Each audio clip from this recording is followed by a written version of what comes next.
a little bit around 8:30 p.m. in the vicinity of 35th and 5th Avenue in the city. Members assigned to the Gilgo Beach Task Force, which consisted of numerous detectives and investigators from the Suffolk County Police Department, as well as our partners in the FBI, did place one individual under arrest, transported him back to 30 Yaphank, which is our headquarters, and he's currently in custody at this time. The case is in grand jury. We anticipate an indictment later on this afternoon, and we're going to probably have a press conference around 4 to 5 o'clock this afternoon with the district attorney and a lot of the other leadership that law enforcement has out here in Suffolk County. I do have to take advantage of this opportunity and thank the teamwork, the effort, the work by all the members of the task force, allowing us to get to this point today. It was a collaborative effort.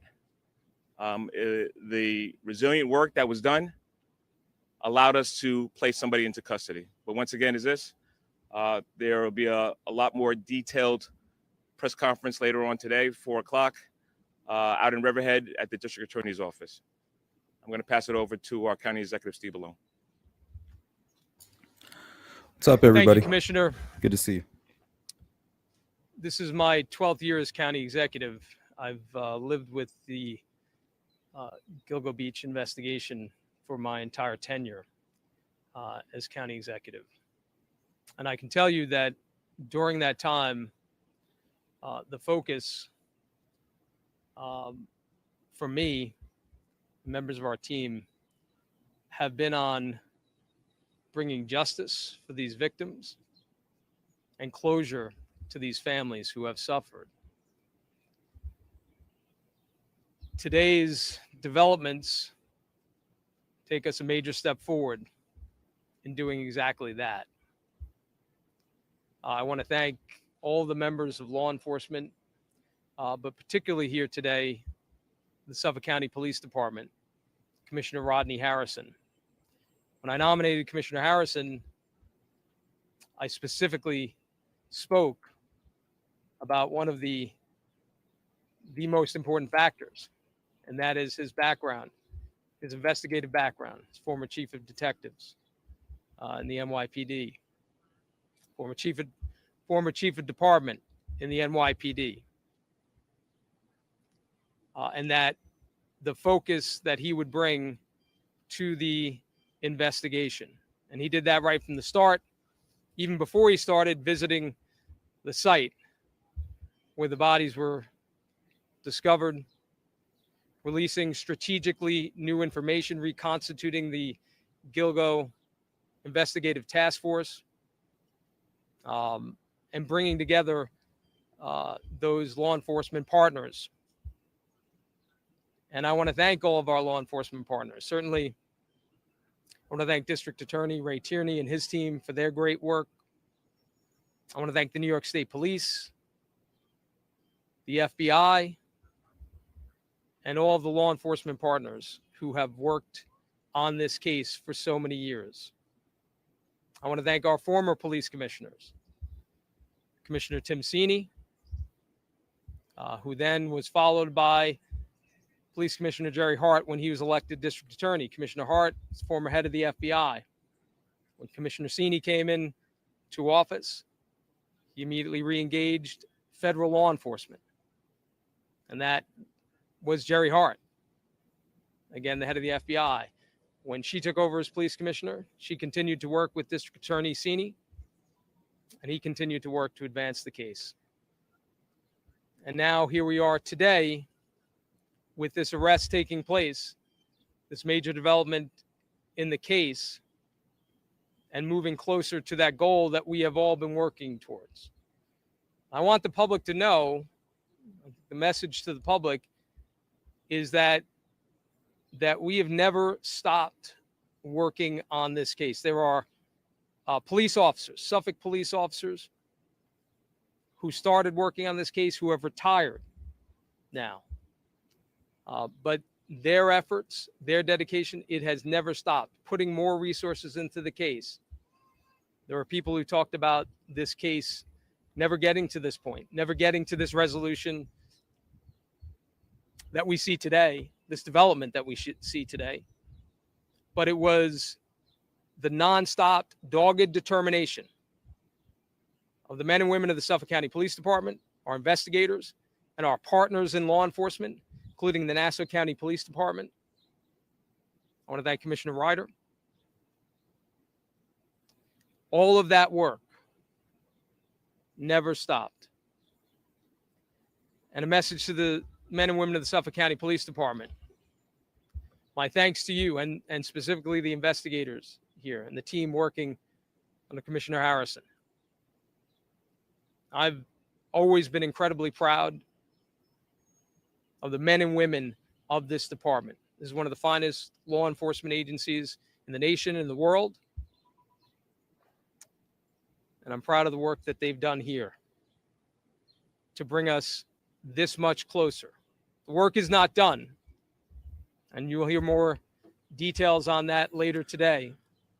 The work is not done here, but this is a major, major step forward in achieving the goal that we have had from the beginning, and that is, again, to bring closure to these families and to bring justice to the victims in this case.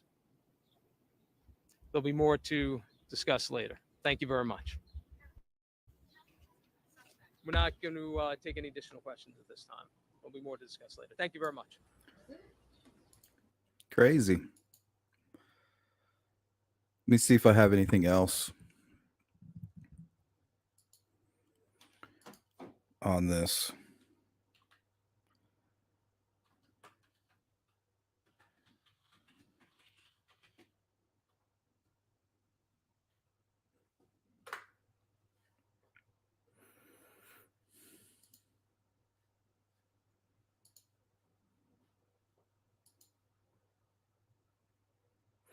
Hey, Boston. V. Marie Tattoo. What's up, guys? Hey, Mike.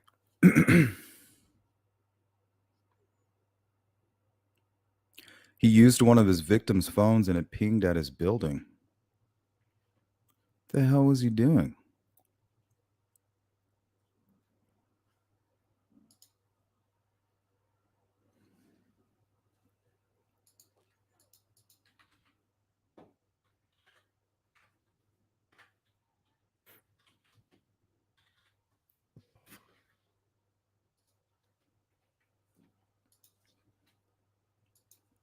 Got fat fingers today.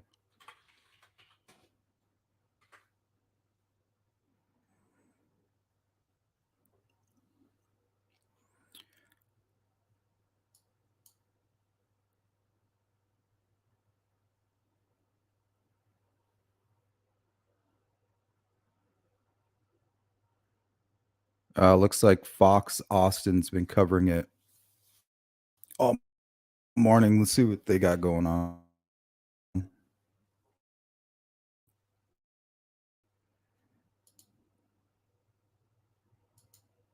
Oops.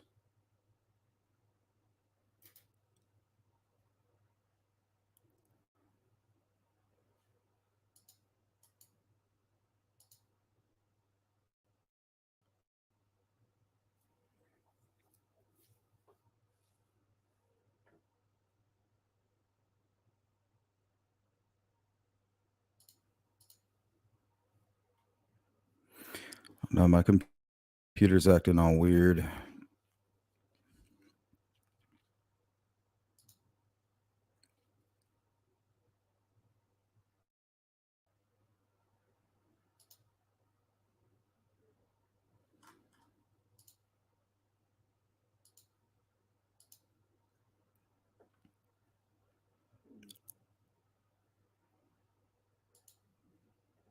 We want to get back to that breaking news we've been reporting all morning. Sources tell CBS 2 police have made an arrest in the Gilgo Beach murders investigation.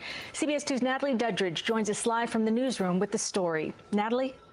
Well, Cindy, this investigation has stumped police for a dozen years. And now today, this major development, two law enforcement sources confirming to CBS News and to CBS 2's Carolyn Gussoff this morning that the Suffolk County Police Department have a suspect in custody in connection with these unsolved murders. Now, we have video of the scene. We have a crew there, this large police presence in Massapequa Park. At this hour, there are no immediate details about where the suspect has been taken. Now, since 2010, more than 10 victims have been discovered. Their remains strewn across a stretch of Ocean Parkway on Long Island, several of whom were identified as sex workers. The victims' bodies were found initially as police were searching for a missing woman, Shannon Gilbert. Last summer, a new development. Investigators released 911 calls from the night Gilbert disappeared. And investigators had hoped that releasing this 911 audio would then lead to answers in the larger search for the Gilgo Beach killer or killers. Officials also doubled the reward for information on the murders to $50,000. Now, for more than a decade, this case remained a mystery. Again, this morning, an arrest. And we also have this active scene in Massapequa Park, and we'll continue to bring you the very latest details from the scene as we get them, Cindy. Natalie, thank you.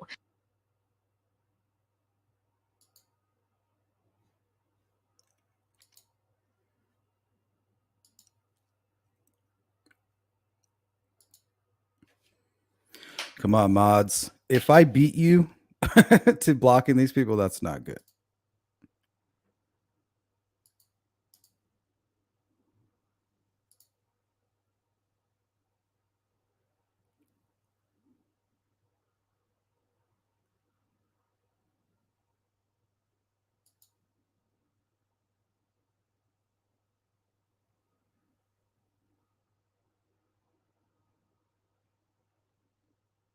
Hey, Mike, do you have any good links? Where are you getting all this good information on this case? Large police operation.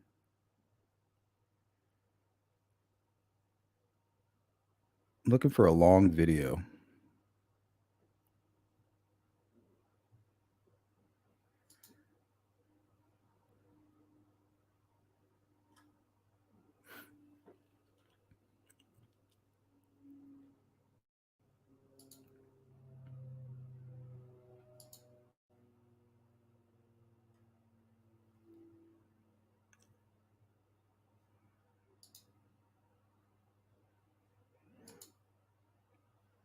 Hey, Lynn. Thanks.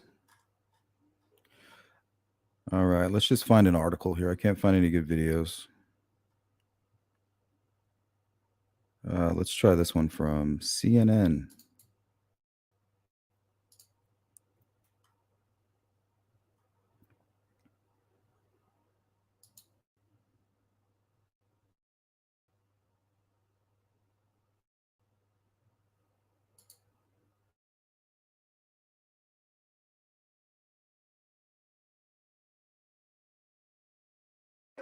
It's time to switch to Verizon. Sadie did. Just wait on the now, commercial. She has my plan, the first unlimited plan that lets her choose exactly what goes in it. Now, she gets to pick only the perks she wants and saves on every one. And with an incredible new iPhone on us, no wonder Sadie is celebrating. Introducing my plan. Get exactly what you want, only pay for what you need. Act now and get iPhone 14 Pro on us when you switch. It's your Verizon. New information for you now. Sources tell CNN that a suspect is in custody in the case of the Long Island serial killer. This is the first arrest in over a decade. This unsolved case tied to at least 10 sets of human remains found across 2 Long Island counties. CNN national correspondent Bryn Gingras is following the story for us. This is a huge break. What more are you learning about this? Yeah, Sarah, this is one of those cases, particularly in this area of New York on Long Island, where if you talk to some of those old-time detectives, they're like, this is the one they wanted to solve. It was somewhat of a mystery, mythical in some ways. And this is a huge development in this case, particularly for that area. Let me walk through the timeline just a bit for you. So back in 2010, authorities were actually conducting a missing persons investigation. And while that investigation was going on, they came across the body of a 24-year-old woman. And then within days, they actually found multiple women along a stretch of beach on Long Island called Gilgo Beach. And then within the next year, there was about 10 bodies at least that were sort of being connected to this same investigation. So it became known as the Gilgo Beach murders or the Long Island serial killer. Again, it just had all these names tied to it as authorities were trying to solve this case. Now, we have learned from sources that someone is in custody in connection with these homicides. The details of that unclear, as authorities on the record are not confirming that someone is in custody, but we are getting word from authorities on the record that there is going to be a significant development in this investigation, and we should learn more later today. But again, there's a lot of interest around this case, particularly in this area, and this is Hey, what we're gonna Tax, follow something for you about a many more phone. updates.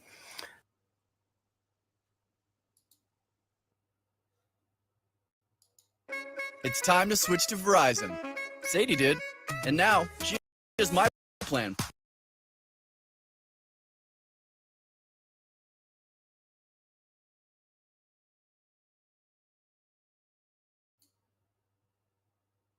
Yeah, we're not going to cover it a lot. I just wanted to kind of talk about it before we get going.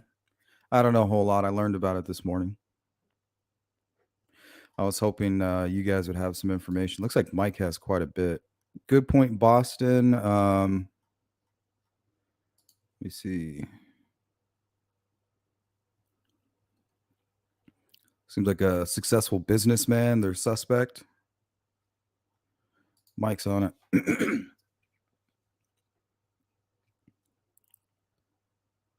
Apparently, there was a phone ping.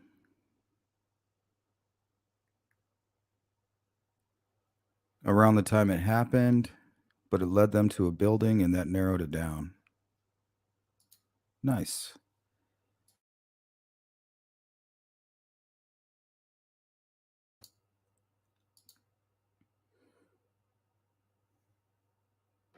Oh, wow.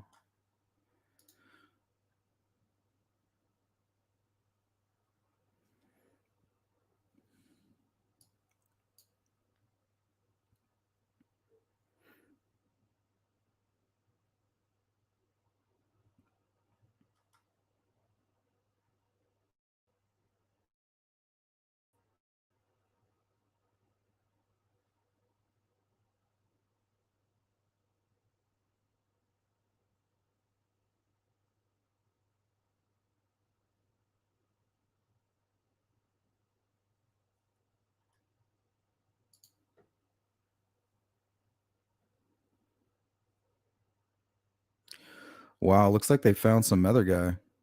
Raul Meza, potential serial killer.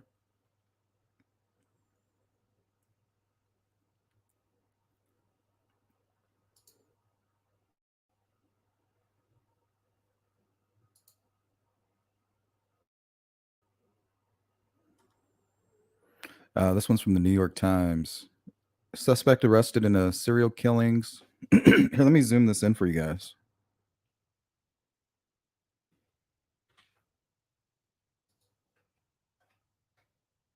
If that helps. All the remains of 9 women, a man, and a toddler have been found in the area on Long Island. Investigators believe some deaths were the work of a serial killer. In April 2011, the remains of another woman was discovered in the area near Gilgo Beach on Long Island. This article from the New York Times by William K. Arashbaum, Ellen Yan, and Corey Kilganon. See, a man has been arrested in a series of killings of women near Gilgo Beach on Long Island South Shore, according to 3 people with knowledge of the case. Rex Harriman, an architect who had lived most of his life in Nassau County and worked in Manhattan, was taken into custody in connection with at least some of the killings, said a 4th official with knowledge of the case. By Friday morning, police officers had cordoned off his home on a block of First Avenue in Massapequa. That looks like a Native American word. Massapequa? How do you guys say it? Can you, one of you guys tell me how to say that before it makes me nuts? Where vehicles and officers converged on the scene, District Attorney Raymond A. Tierney and other law enforcement officials announced at 4 p.m. news conference. Mr. Harriman lived most, if not all, of his life in Massapequa Park, a tidy working class suburb roughly an hour by train or car from Midtown Manhattan. So, for all you New Yorkians, man, this must be a really big deal.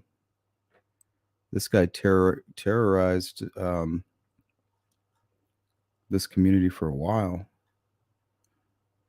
Trying to find out when the original first case came to light began in May 10th. Okay, so this originated around in 2010. Shannon Gilbert, a 24-year-old from Jersey City, New Jersey, who worked as a prostitute, was reported missing on Long Island. She disappeared during an escort job in Oak Beach, a gated community 3 miles from Gilgo Beach. What a creep. So he had the money and the means, and this is what he would do with his time. Crazy. Yeah, so we'll cover this more tonight. We're going to do a true crime call-in, but I just wanted to talk about that a little bit. That's crazy. Good for them.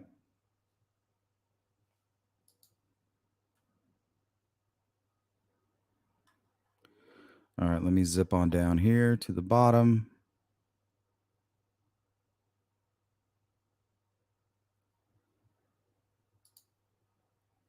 Yeah, successful businessman.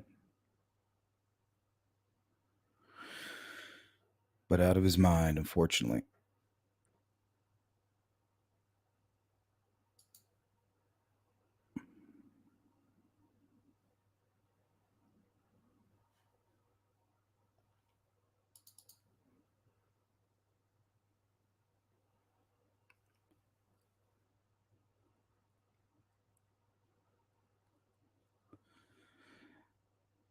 I don't know. Is it Massapequa? I don't know why I can't read that word. That's a strange word. I feel like I'm not saying it right. That's a good question, Scott. Why would he do that? I swear, some of these killers, their subconscious is like trying to get him caught. Like the small humanity that's like hiding somewhere in there is like controlling his subconscious to make these killers do stupid shit.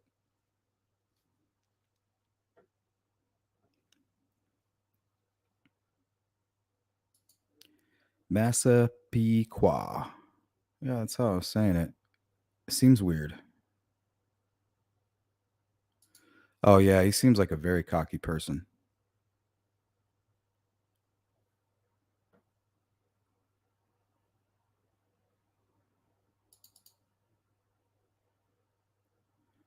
All right. There were some things I wanted to go over. But I think we'll do mostly just Q&A. Here, let me go ahead and put the call in if anybody wants to call in. Because we're just going to do really more questions and answers regarding the Delphi case. And if anybody wants to call in, they can.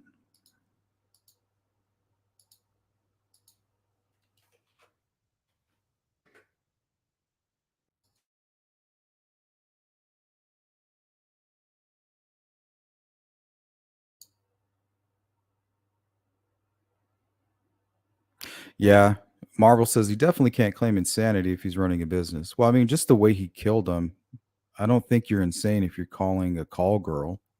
You're looking for a date, you know? That's awful.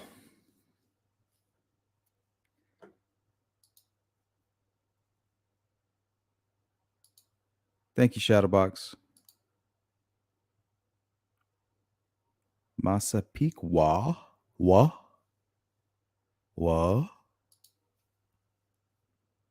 Hey, what's up, Chopper? It's good to see you. Yep, anybody wants to call in, feel free. We're just going to hang out. I wanted to catch that presser there for some breaking news this morning.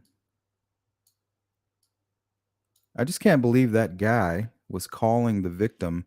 And to be honest, there was some things like that going on in Delphi that a lot of you don't know about. And I won't go into specifics because I was asked not to give names and things like that. They can share the story if they want to. But apparently, somebody was calling one of the family members of the victims, like at all hours of the nights, claiming to be the bridge guy.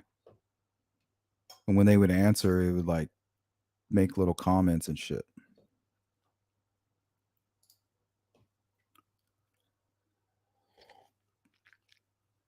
Like trying to torment people.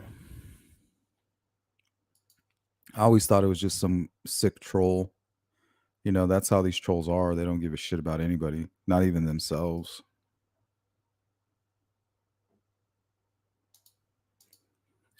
I didn't know that phone pings were a thing in 1996.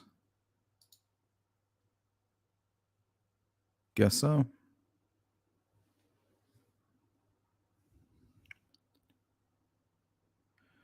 Well, they think they got him. They're pretty sure they got him. After listening to the press conference, it sounds like they're confident they got their man. Yeah, that's super creepy.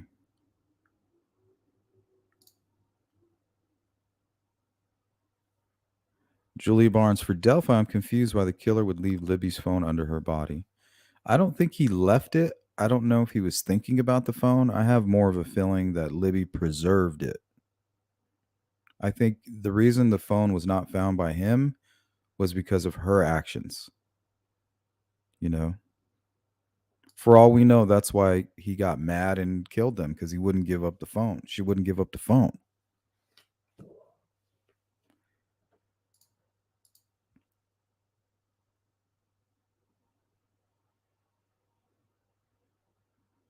Yeah, for all we know, she had it in her hands, clutching it, laying on her stomach, and then he attacked her from behind.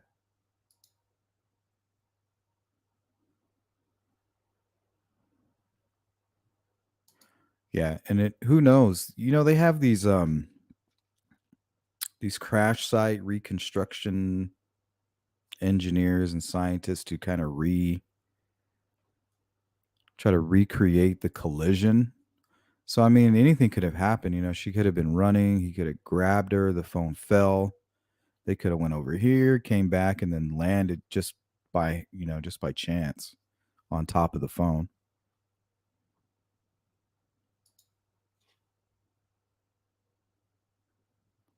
Remember, we have a strange crime scene, a lot of things that don't make sense. So, in all honesty, this Richard Allen guy, he might be out of his mind. He could have been out of his mind at the time. The thing is, just because you're out of your mind doesn't mean that you complete insanity. You know what I mean? So if you're high and you're doing things you shouldn't be doing and you're out looking for trouble, but yet you're out of your mind, you know, you're still going to get in trouble for that. But I do think that the way he looks in those pictures from here, let me pull this up. This is an image of him just 2 months prior to the crime. Now, to me, he doesn't look like his alcoholic, sitting around getting fat self. This looks like more the sick guy, or maybe even drugs, even.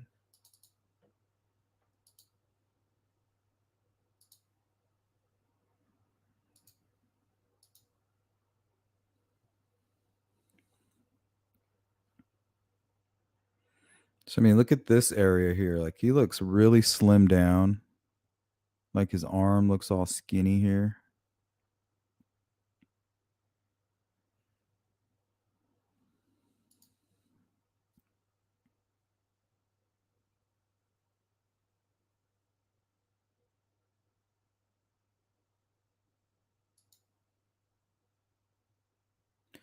Cool.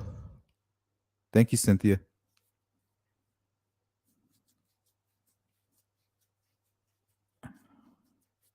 Was that French?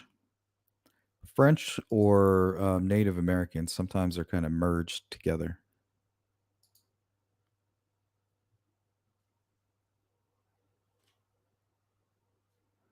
Chopper says, I've been thinking lately, wonder if Richard Allen has been talking to young girls in the last 5 years, and they found evidence on his latest phone or phones.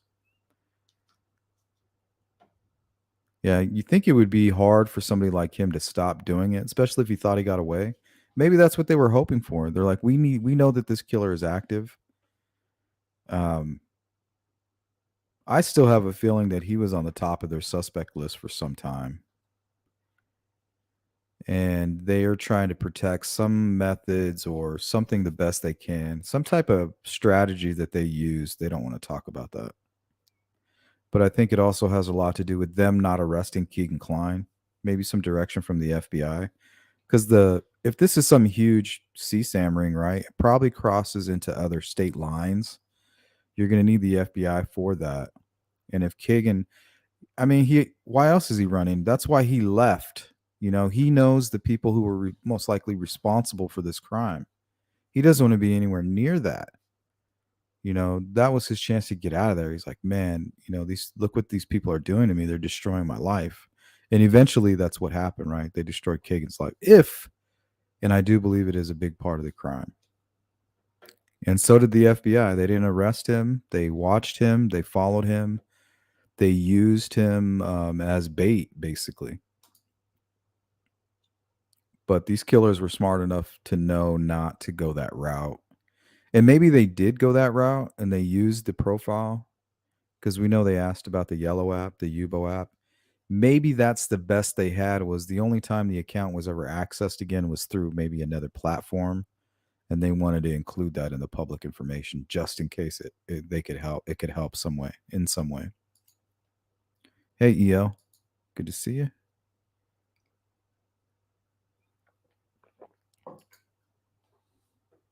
Mike Essery with the super sticker. Thanks for sponsoring today's live stream, Mike. I appreciate it. Shout out to Mike. Okay, let me go back up to this comment. Thanks, Mike. Julia Burns. Yeah, I have always thought maybe he heard people searching for their girls and panicked and got out of there ASAP. Well, let's think about that. So 2:15, he's kidnapping them. We heard it was time of death might be around 3 p.m. So that leaves him 45 minutes alone with them before he's probably doing anything out of panic, right? So at 3, we have Cheyenne walking up, and I think 2 of her buddies already there around the same time. So he would start hearing people around 3, maybe echoing through that creek, right? But we know for a fact that Derek German was there from 3:11 to like 4-ish before he went and sat down in a car. So yeah, he's there. And from what we hear, he was hollering, you know, Libby, like, where are you guys? You know, just kind of go out there and just yell, hoping that you hear somebody yell back. So yeah, he could have heard that. He could have been walking back to the bridge for all we know. Saw people on there and said, well, I got to go back this way. That could explain the reason why the clothes was in the water. I have a feeling that the clothes was thrown in the water because he originally attacked them on the edge of the water there, and then they ran. But it could be that he just chased them, and on his way back, he threw the clothes in the water. You know, maybe he was like, oh, they'll think they drowned or something. They'll think they went downstream. Maybe he was hoping the clothes would go downstream. That's why it's so important that Richard Allen talks. He's the one that has the answers. He has all of the answers if this man is guilty. Beth Gonzalez with the super sticker. Thanks, Beth. Thank you, Mike. And thank you, Beth, for sponsoring today's live stream.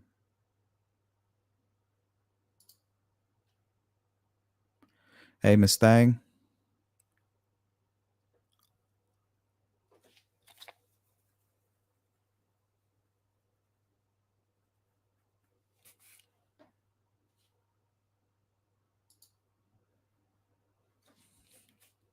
So yeah, we are. I think this is the only photo, the closest to the crime, the date of the crime,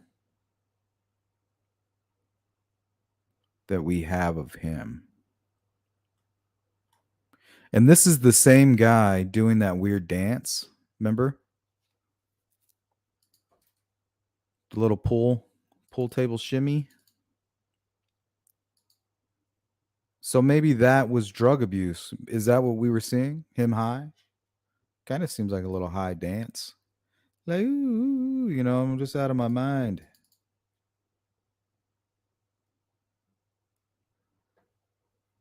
And she even makes a comment here, his wife, about not drinking or something. And she says, and I wasn't even drunk. And wasn't even drunk. I wasn't drunk, but I might have been twacked out of my mind. So look at the date. December 11th, 2016. Almost exactly 2 months prior. The dude is skinny as all hell. Well, skinnier.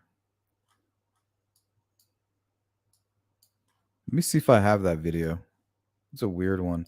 He's like dancing at the pool table, and then he does that weird fish out of water thing.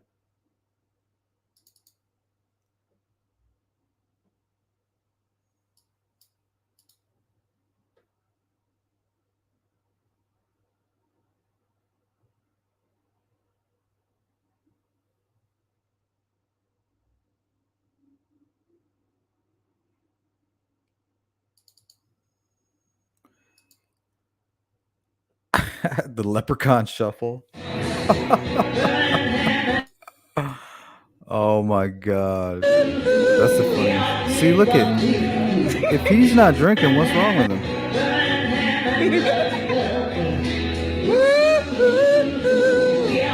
Oh yeah. See, they seem fired up on something.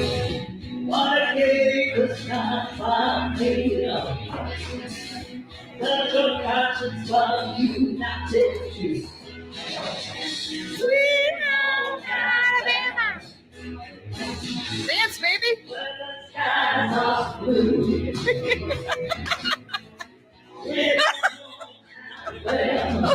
What the freak?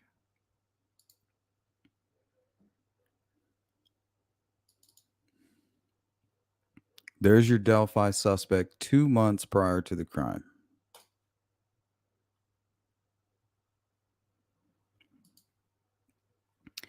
Yeah, it did look like he was messing around.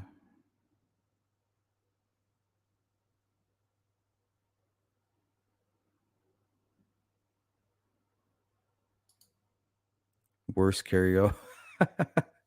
Well, you haven't heard mine. That's why. I thought that lady was doing pretty good. Well, her timing was okay. Beth says there are some other creators claiming they've proven Richard Allen is innocent because of the timeline events. It's interesting. Yeah, there's some anti-Richard Allen people. Well, the thing is, their ego has already gone all in on like a Ron Logan, right? Their ego is in on Ron Logan and police corruption in Carroll County. Those are the people that committed this murder together. Maybe even with a little help of the family or something, you know. But because of their ego, they first of all, they went all in, which is ridiculous when you have no clue what's actually going on. So that's the first mistake. Second mistake is not taking it back. And that's why we can never trust our ego, because it makes us do things that we don't really want to do, which is look crazy. Hey, Bossy, good to see you. Hey, shoot me an email anytime you want to.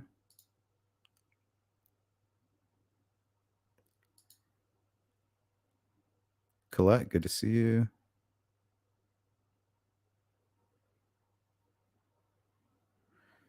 Can't believe you're late. Hey, Coach Kev, what's up? He dances like he has mousetraps. He dances like he's got a hook in his mouth.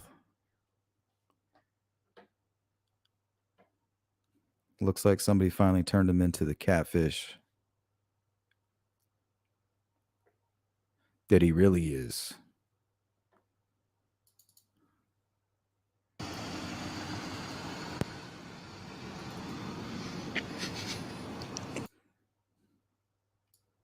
This is his, oh shit, Doug Carter. Watch. Doug Carter. Nope, it's just my wife. Doug Carter. Wife. Doug Carter. Wife. Doug Carter.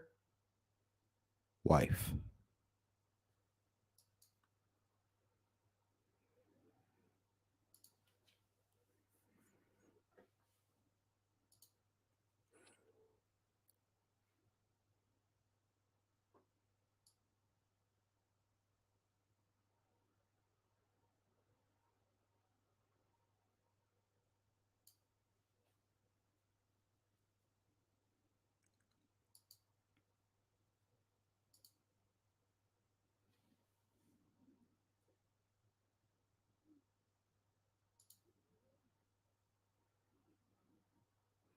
Yeah, you can kind of see that scowl.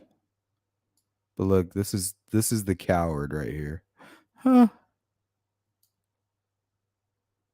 I don't want to go to jail. And this is the child predator.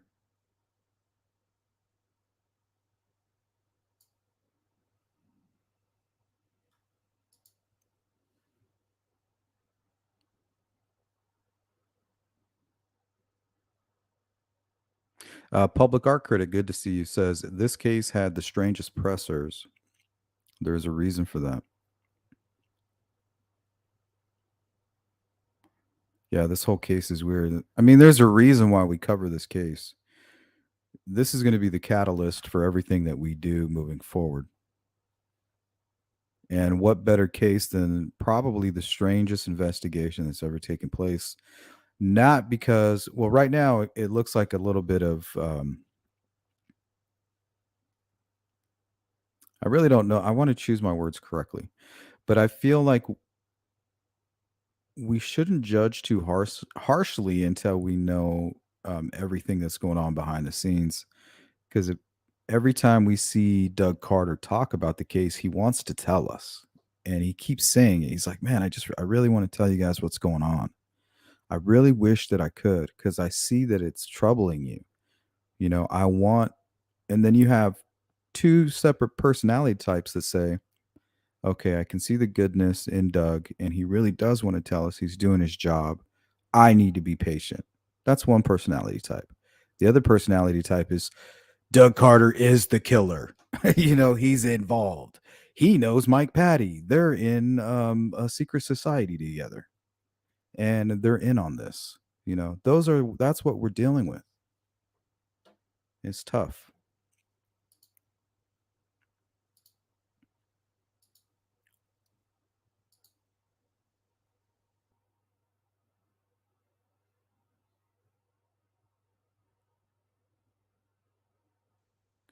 Yeah, CJ says, your up close photos of him from the bridge and the same similar I saw recently blurry, but you can see the goatee and mustache, and it's him. Yeah, I was shocked when we found that image. And I've had that image before, those where you could clearly see the lips and a little bit of the jaw. But I just kind of threw him out. There's nobody to compare him to. But now that we have someone to compare it to, it's a perfect match. You can see the salt and pepper and his goatee. So it looked like he had a lot of facial hair at the time.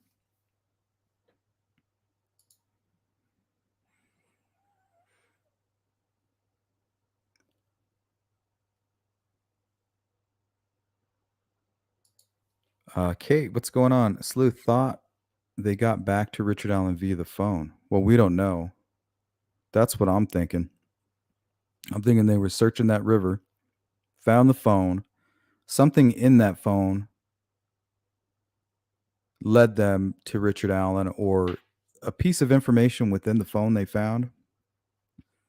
Once they typed it into their system, there was a hit on an old tip that was buried. So there's something that they found in the water that allowed them to find that tip that they had misfiled. And the FBI is saying they absolutely wasn't on their end. So that does lead to the suspicion, that there might be corruption. But you got to ask yourself, if somebody like a Dan Doolin was involved and he's trying to cover things up and he's trying to misfile things, why would he have taken the cell phone information that in that tip narrative that eventually I think is what caught Richard Allen? So I'm thinking what we're going to learn about Dan Dolan is that he's the one that actually solved this case. By him and Kagan Klein, I think might be the two that solved the case. Kagan, being the snitch, and Doolin doing his job properly, taking that information and including it in that tip, even though subconsciously he wasn't able to tie it together. It was his good work that I think may be what caught this guy, but we'll see. It could only be three things, ignorance, he's a hero, or he was complicit. I think it's going to turn out that his good work is what led to the capture of this guy. And then a lot of people are going to have to eat that crow, because think about it. If he wouldn't have been like, sir, can I get your EMIE number? What is it? MEIA number. Whatever. Let me get your cell phone identification. If he wouldn't have gone and done that, because we already know he didn't suspect the guy. So not only did he not suspect the guy, he still went above and beyond and did his job, right? So if he doesn't suspect the guy and he still gets his cell phone information, and that's what was used to find the lost tip, which led to Richard Allen, yeah, he's the winner. He's the guy that solved the case. It was his good police work. Either that or the two other options. And I don't think somebody that's complicit would take cell phone information. Like, why would you do it? Why would you even? Wouldn't you have already talked to Richard Allen prior to the crime and told him, like, don't say anything? It just doesn't make sense when you really, really break it down.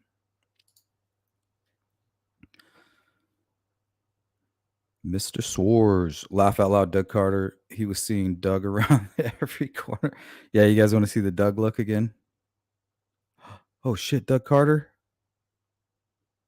Just my wife. Doug Carter? Or no, that's the one right there with the eyes wide open. Oh. No. No. It's Tobe Lesenby. Oh, wait, that's my wife.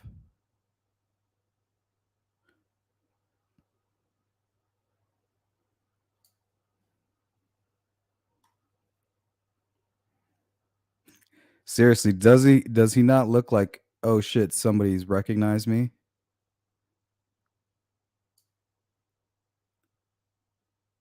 Because in the reflection, it looks like the phone is covering her face, like he didn't see her face right away.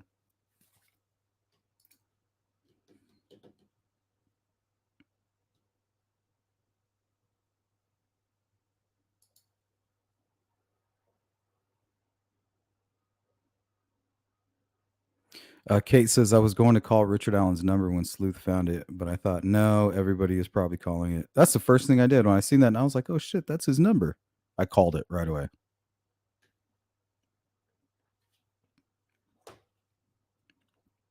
I don't think anybody else called it. I put out that video and then everybody else called it. I think people just read over it. Me, I'm like, somebody in the comments was like, this is why they leave. This is why they should, why they have redacted documents, because people like you. I was like, probably. Hey, freedom of information. If these trolls can call me and fuck with me and my family, I'm free to fucking investigate stuff. So how about that? The trolls are free. The sleuths are free. What's up, Chief? No, we're just going over the oh shit, I'm going to jail look versus the oh, it's just my wife.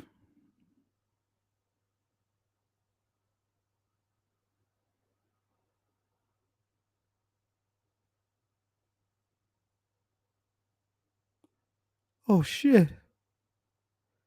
I'm good. Oh shit. I'm good. Back to my weird little book of crossword puzzles with pictures probably in between the pages.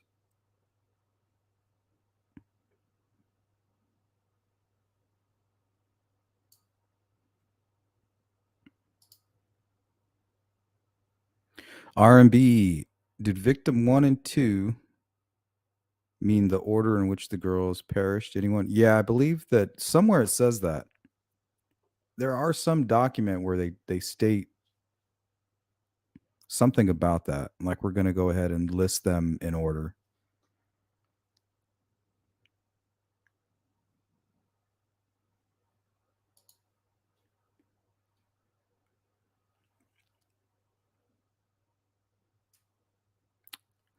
Beach Fairy, good to see you. Goes from scared to scary. That glare he gives, the love of his life for startling him. Yes, exactly. Like, how dare you? And that, to me, that look just shows how scared he really was. Like, oh, like he's really nervous. I wonder how many times he's had this look of fear.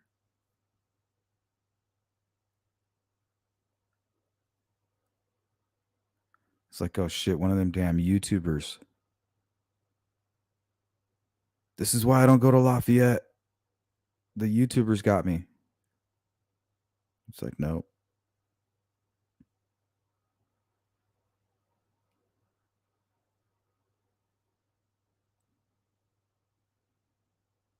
It's like two different people.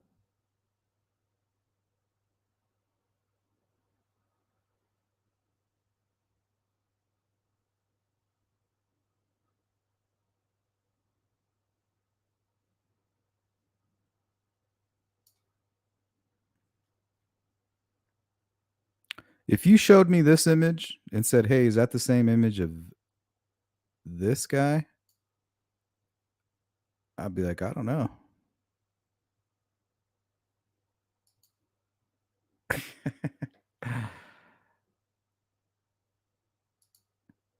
Thanks, Beth.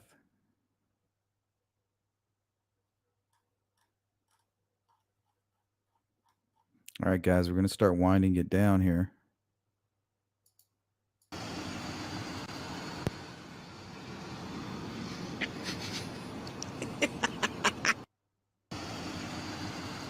And that laugh is like almost like she knew.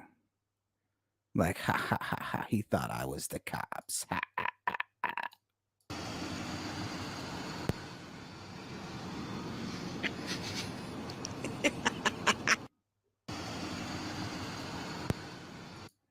Like, he lives in fear. Don't worry.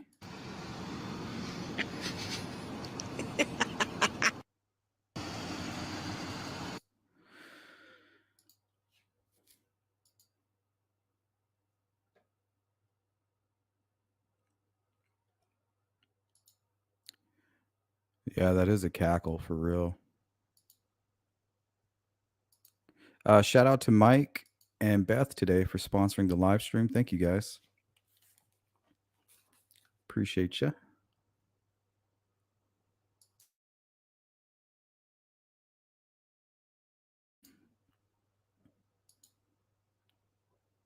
Yeah, that's a good point, Slippy.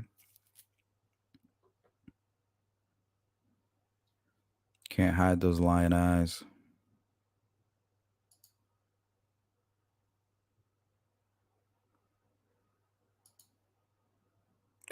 Ken Gale. Big old rubberneck. Rubbernecking with the best. You guys know. See if anybody knows where that's from.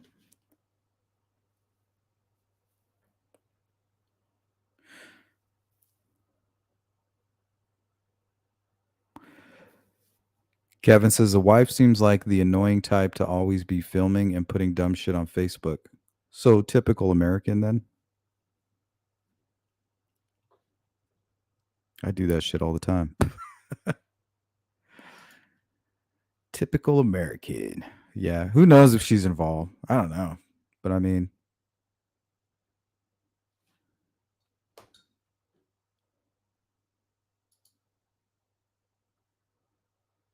think law enforcement, if she had anything to do with covering anything up, I think they'll sort her out. If Richard Allen's smart, he'll make a deal and he'll be like, well, just don't involve anybody else. I'll tell you what I know as long as you leave my family alone.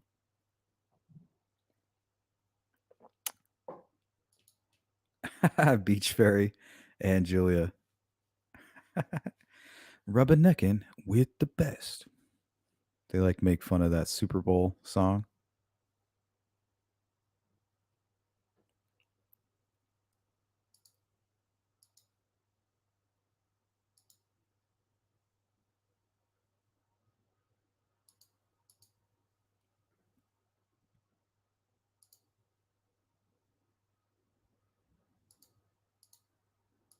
All right, guys, if there's anything you want to bring up in regards to the Delphi case, if there's a question you have for me or anybody in the chat, now's the time. Got about 4 minutes. Later on tonight, if nothing comes up, I try to plan the true crime call-in for Friday nights. But if my wife says, hey, babe, you want to go out and have like a date night? I'm not going to say no because I'm going live on YouTube. I'm going to say, hell yeah, let's go out. Let's go do something. But we don't have any plans tonight. So right now, I am planning on going live with the true crime call-in. We could talk about the breaking news today. Looks like there's some other cases too involving potential serial killers and things like that. So lots to talk about in true crime. Lots to talk about with the Delphi case. Always. We have Ruckus and Steve working on the Evansdale case. He's out there in Iowa right now doing some boots on the ground. So make sure you guys go support that content. It's not Delphi, but this case is very solvable and they need all of the help they can get. If it's not just to spread the word, I mean, I think that case is right on the verge. You know, let's try to help as much as we can with the Evansdale case. Just put it out there, support content creators who are covering it and putting out the tip line and putting out the story. Because any investigator or professional who's looked at that case, they all say that it looks like it's very solvable. And in my unprofessional opinion, I feel the same way. I've spent many hours looking into that case. There's probably not a lot I don't know about that case. So go support Ruckus and his channel while he's helping Steve from True Crime Web. Go help those guys, spread that word around. And if that's all we can do on our end is bring awareness and help spread the message, I think that's the least that we should be doing if we can.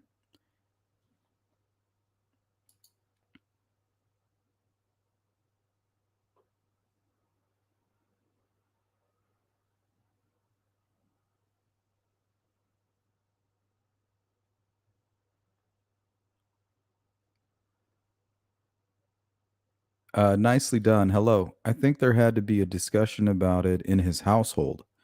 His friend's post on Facebook is interesting. I wonder if we'll ever hear from those close to Richard Allen about how he was cleared early on.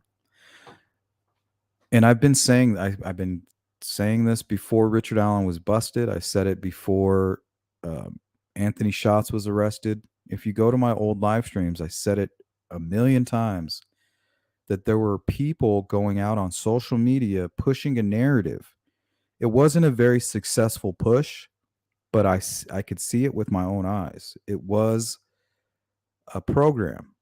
This is a group of people who knew this individual, and they were going around social media saying that the bridge guy, yes, looks suspicious, but has been cleared. He's been interviewed by law enforcement. He was a witness of some kind. And there was that narrative was being spread out. And nobody was hearing me out. And I should have collected that information, and maybe I can spend some time. It just seems like it's so random. It'll be just scattered amongst everything else. But I mean, it's out there. I found the stuff at 4chan. I showed you guys that, but it was all over Facebook.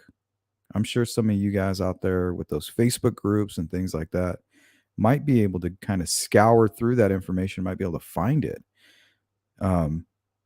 Just like with Fig putting out that Facebook narrative from a friend of Richard Allen saying, hey, look, you guys need to correct this. This guy's been interviewed and he's been cleared. I don't know why you guys keep talking about it. So this is the part that frustrates me. Everybody that could have turned in Richard Allen, law enforcement had confused them so bad, making him think that he was a person who was cleared. I mean, if he's the bridge guy, you're looking for the bridge guy, but you've interviewed him and you let him go. Obviously, he's not the killer. So why would I go turn him in? So the small group of people who could have called in and said, yeah, Richard Allen was at the trails and that looks like him on the bridge, they're not going to call in because they know that law enforcement already knows that he was on the trails, already spoke to him about being on the trails, and did not arrest him. So what more responsibility do these people watching the bridge guy video have to the case if everything that they could do in their power, which is identifying him and letting them know that he was there, they already have that information?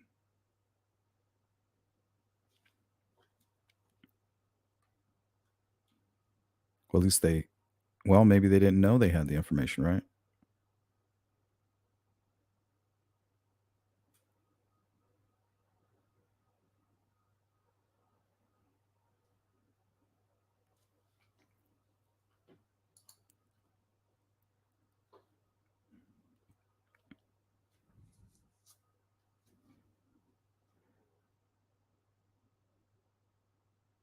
Yeah, and Richard Allen is not acting like an innocent person. We've pretty much verified through image analysis, real image analysis, not pareidolia. We were looking for a clear image, something that we could see 100% what it is, and it matches right to his face. It's the closest match I've ever seen. He puts himself there. The witnesses say the man on the bridge is the man they seen. He is the guy. The question is, why the freak did he do it? Did he have help? Did anybody help him cover up the crime? And who kept us a secret for so long?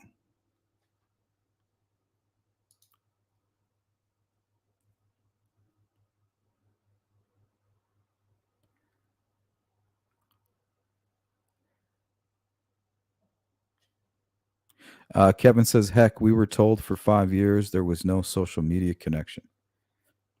I don't know. Maybe there isn't. That's not the way I feel about things. That's not what I see personally. This case goes to trial, I think, in July of next year. Or no, February of next year.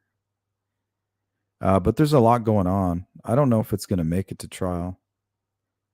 I'm hoping that he just tells what he knows.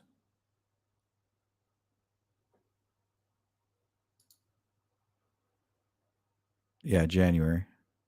Sometime early next year is the way I loaded it in the old brain there.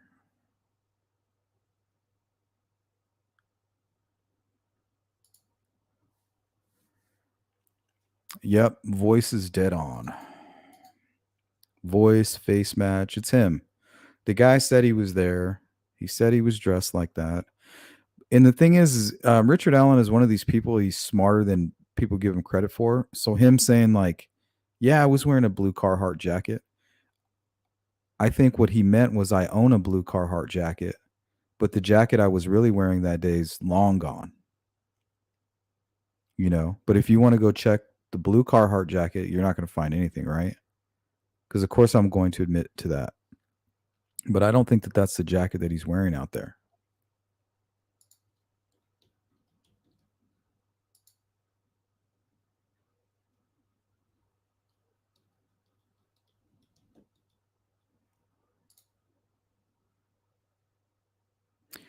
Beach Ray says, yeah, I'm kind of thinking it's not going to go to trial. I just hope that he stays alive for whatever justice the families want.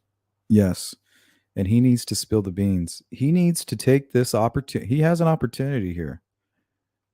If he's going to live the rest of his life with any dignity, this is his only chance right now to come clean, to look the families in the face and say, I'm sorry for what I did.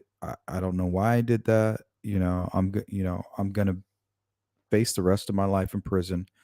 This is what happened. These are the people who came up with this plan. These are the people who helped me cover it up. I'm sorry for what happened. If you can find it in your heart to forgive me, please do so. But that's not what's happening. This guy's saying, I'm not guilty. He's only making confessions when he's driven him. It seems like he's driving himself mad so that he can help play this character. I don't know. What do Hollywood actors call that? Character work? He's doing character work right now. He's getting himself in the role.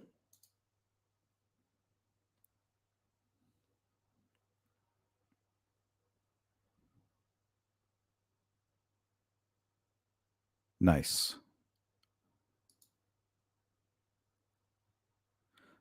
A little bit of conscience left. Yeah, and to me that makes me think there was something that the behavioral analysis, those scientists, I wonder if they help provide a profile saying, yeah, the things that we see here, this guy, I think he feels bad ultimately about what happened. Still angry, still mad, but it looks like this person may be a little bit remorseful. Maybe there was something at the crime scene that told these professionals a little bit about this person or a little bit about what they might be feeling just based on the actions that they were seeing. Method acting. Yeah, you know how these what was that one movie, Philadelphia, where Tom Hanks, he played a gay man and he was dying of AIDS and he got really skinny and he looked all sick. So that he could play this role accurately, he physically went through the changes. What's up, 11? Good to see you.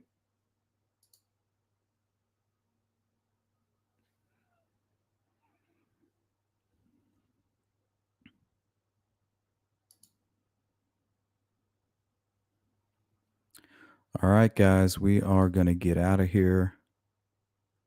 Probably sometime around 9 or 10 p.m. Eastern Standard Time. We're going to try to do a true crime call-in. We're going to talk about this crazy serial killer that they have in custody. They think they got a pretty solid case here. Seems like a pretty sick dude. Not your typical Gary Ridgway. This is more of a Mr. Brooks type character.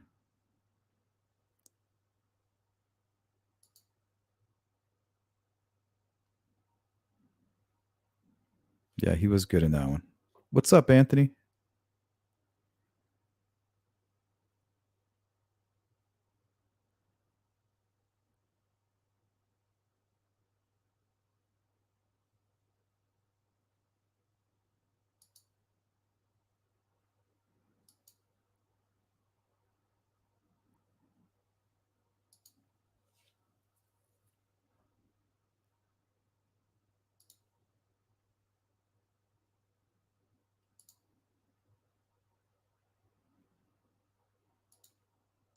Have a good day, CJK.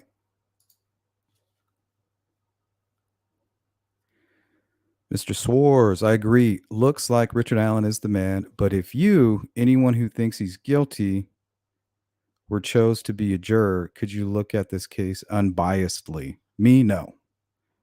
That's why they wouldn't allow me to be on that jury.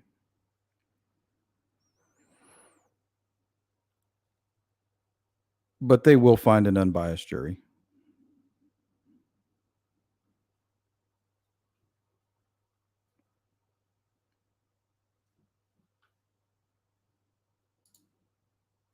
Good to see you, Anthony. Hope you're having a great day.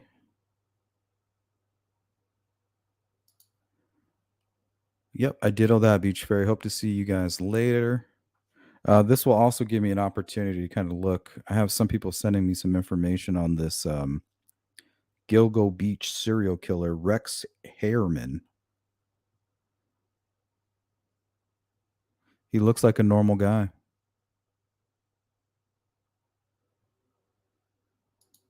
Crazy.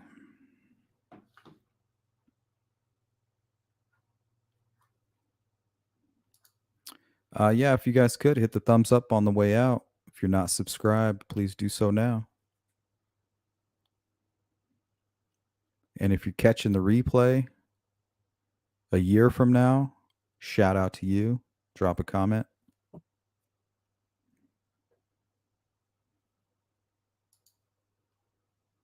You too, Beth.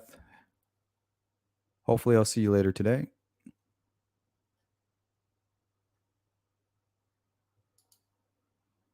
All right, guys. Thanks for hanging out and participating in the chat. A special thanks to Mike Essery for the super sticker and Beth Gonzalez, both of you. Thank you for sponsoring today's live stream. And everybody who participated in the chat, thank you so much. And shout out to you too, replay crew. Don't forget to leave a comment and we'll get back to you.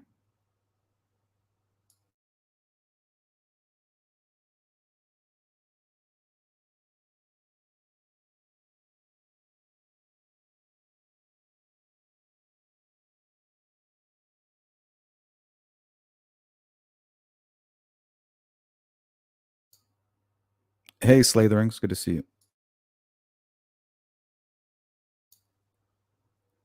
Thank you, Miss Persevere. All right, everybody, have a safe weekend. Have a great Friday, and hopefully I'll catch you later. If not, I will catch you over the weekend. And members, I'll see you in the Discord, and there will be another link for the Discord dropping at some time today. So feel free to use that. It will only likely have a few uses and will expire after a few hours. So if you see it, make sure you jump on it. Later, guys.